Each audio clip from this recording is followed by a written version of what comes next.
salaamaaleykum wa rahmatullahi wa barakaatu mbokk yi damaa gis loo xamante ni man damaa foog ne loolu amatul ci àdduna waxuma la ak Sénégal nag xam nga mooy lan mbokk yi xool leen numéro taxi bii nii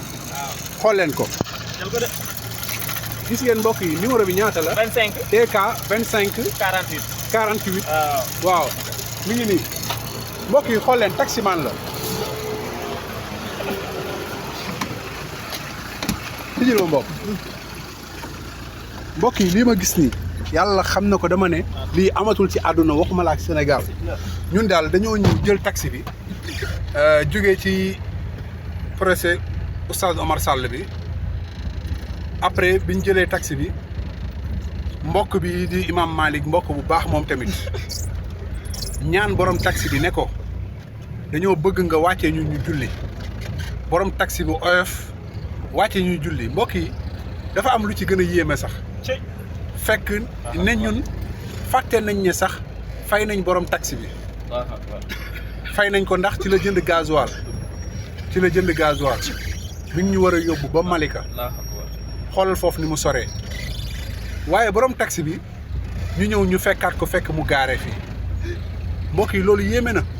ma ne ko mais yow bi ñuy ñëw sax ci yoon bi maa ngi naan mais borom taxi bi comme fay nañ ko ba pare gisuñu ko de comme moom xam naa dem na ndekete yow borom taxi bi mi ngi toog dañu xaar dafa droité mu nekk nag loo xamante ni bépp jullit war na ci bàyyi xel te li may digal mbokk yi mooy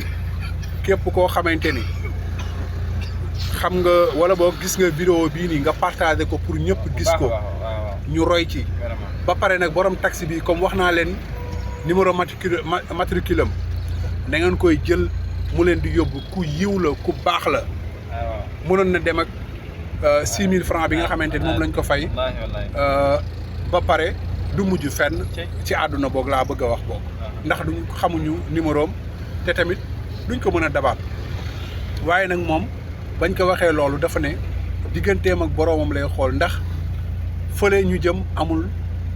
loo fayee nit ma ne ko xanaa nga fayee fa say tiyaaba ndax yonent bi sallallahu alayhi wasallam moom moo ñu ko wax léegi grand man bëggoon naa xam yow sa numéro téléphone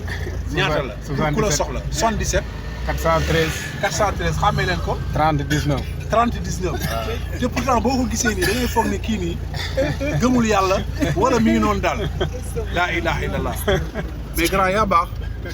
barakallahu fiikum wa jazakumullahu xayran mbokk yi partagé leen vidéo bi